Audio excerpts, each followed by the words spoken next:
જય માતાજી મિત્રો, જો મારી ચેનલમાં તમે નવા હોય તો સબસ્ક્રાઈબ કરી દેજો, લાઈક શેર એન્ડ સબસ્ક્રાઈબ।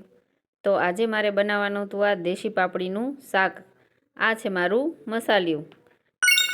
કઢાઈમાં મેં તેલ ગરમ કરવા મૂક્યું તો કિંજલ કહે કે લે મમ્મી તારા ફોટા પાડી દઉં। પછી મેં શાક વઘારી દીધું। શાક વઘારી અને એક ટમેટું સુધારી દીધું। ટમેટું સુધારી અને પછી મેં શરૂ કરી દીધું આ કામ, રોટલીનો લોટ બાંધવાનું। રોટલીનો લોટ બંધાઈ ગયો એટલે મેં પછી બધા મસાલા નાખી દીધા, ધાણા જીરું, મીઠું, મરચું, હળદર। મને તો દેશી પાપડીનું શાક બહુ જ ભાવે। આ અમે વેચાતી નહોતા લાવ્યા, પણ આ પીનના દોસ્તારે આપેલી હતી। બધા મસાલા નાખી અને પછી એને હલાવી દેવાનું થોડી વાર। પછી મારો લોટ કૂણવવા મૂકી દીધો અને થાળીમાં મૂકી દીધું પાણી। પછી મેં સુધારી નાખ્યા ધાણા સુધારી અને શાકમાં થોડાક વેરી દીધા।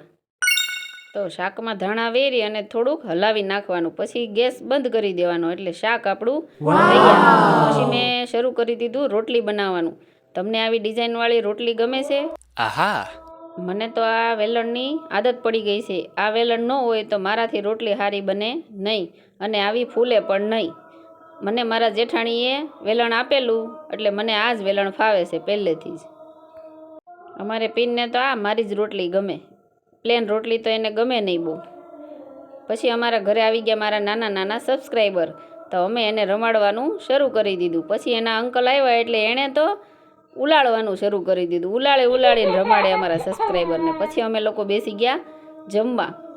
પીનને મેં કીધું કે ફોન મૂકી જો ને, સાનામાના ખાઈ લ્યો પહેલાં, હવે સાંજે ઘેરે આવો ત્યારે ઘડીક ફોન ન હકારાય। તો પીન મને કહે કે આ તો અમારા મેનેજરનો ફોન છે એટલે મારે વાત કરવી પડે। પછી અમારા ઉર્વિકાબેનને શાક રોટલી તો ભાવે નહીં એટલે એને અમે આપી દીધો ચેવડો, એટલે એને તો ચાલુ કરી દીધું ખાવાનું। ક્યાં તો આ બેયની ધીંગા મસ્તી ચાલુ થઈ ગઈ। કિંજલ કહે કે મારા સ્કૂલમાં મેં કરાટે શીખ્યા તે પપ્પા મને તમે પ્રેક્ટિસ કરવા દો તમારામાં। તો મળશું આગલા વિડીયો।